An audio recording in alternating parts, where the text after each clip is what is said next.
Сосын құрметті жамағат, біз намазда тұрғанда, намазға қатысты мен кішкене көп қозғаймын, себебі намаз негізгі құлшылық та. Қалғандар одан кейін тұрады. Сынақта бірінші намаз сұралады, намаздан өтсеңіз, ары қарай жеңіл болады дейді сұрақ. Сол намазда тұрып, Алланы пәктейміз екі жерде. Біреу рукуа, біреу қай жер? Сәждеде. Сөйтіп пәктегенде қандай сөзін пәктейміз? Субхана раббиял а'ла, субхана раббиял азим. Мағынасы мынау. Ұлық болған Раббымды пәктеп тұрмын деген сөз.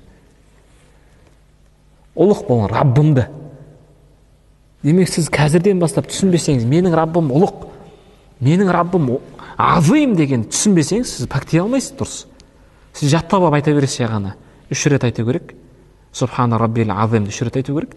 Субхана раббил а'ланы сәжде жатқан 3 рет айту керек деп санмен ғана шектелесіз, мән мағынасына бармайсыз.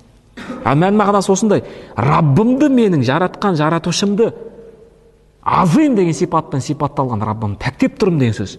Сонда ойлаңызшы, сіз сәждеде жатып сондай сөз ұғыммен сезім тұр айтсаңыз, намаз қандай болады? Ләззат. Ұлық Раббымды мен пәктеп тұрмын. Неден? Барлық кемшілік атауынан. Неден? Ол ұлық.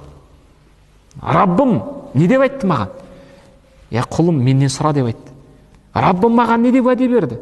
Тура жолмен жүр, жаннатты нәсіп етем деді. Міне сол Раббымды мен пәктеп тұрмын. Раббымның сөзі ешқашан не істемейді? Өзгермейді. Сол Раббымды пәктеп тұрмын. Раббымды қалай пәктеп тұрмын? Мен кемшілік қылдым. Сол жағынан пәктеп тұрмын. Мағынасы сондай да. Демек, оны қашан түсінесіз? Раббым деп. Сіз бүйтіп жүрсеңіз, менің ұлық Раббым бар деп сезініп жүрсеңіз, сонда сіз пәктей аласыз. Сіз сезінбесеңіз, менің Раббым бар, жаратушым бар, мені құр қалдырмайды деген сезім болмаса, сіз намазда пәктей алмайсыз. Тілмен айтылатын құр сөз болып қалады. Сонда сезіну керексіз. Мен Алланың қамқорлығында жүрмін, Алланың патшалығында жүрмін. Білесіздер ғой, Енді ол ғалымдардың айтқан сөзі. Меннен басқаға иман етіп, меннен басқаға сеніп, меннен басқадан сұрайтын болса, Алланың сөзі, ғалымдардың қорытқан, онда меннен басқа Раббыны, Құдай тауып алсын деген. Ойланып көріңіздерші, қайдан табасыз? Қайда барасыз жерден басқа? Бұл жер кімнің меншігі? Кімнің билігі? Алланың билігі. Кімнің қалауындасыз? Алланың қалауындасыз. Демек, намазда тұрғанда мен Раббымды, қалауына шыға алмайтын, қалау істен болған Раббымды пәктеп тұрмын деген сезім болу керек сізде. Түсініп тұрсам, бұл әлемде кімнің ғана қалауы жүреді? Алланың қалауы. Намазда тұрған кезде сіз соны түсіну керексіз. Құлсыз. Мен пәктеп тұрмын, мен сені Раббым. Онсыз ештеңе істей алмайсыз. Оның қалауынсыз сіздің қалауыңыз жүрмейді. Отырғаныңыз Алланың қалауы. Міне соны сезіну керек. Мен жүрмін. Неде жүрмін? Оның қалауында.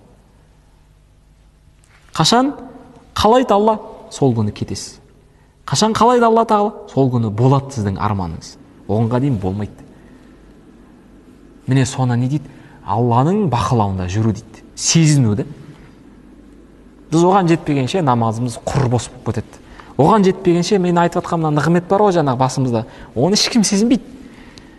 Ол болу керек сияқты, беру керек сияқты, сондай деңгейді қабылдаймыз. Маған бер, мен алу керекпін. Ал мына сезімге жеткен пенде Алланың қалауында жүрмін, билігінде жүрмін. Мені ол көріп тұр, мені сезіп тұр. Менің ішімдегі құбылысты біліп тұр деп жүрсеңіз, онда басқаша болады өміріңіз. Ләззатқа бөленесіз.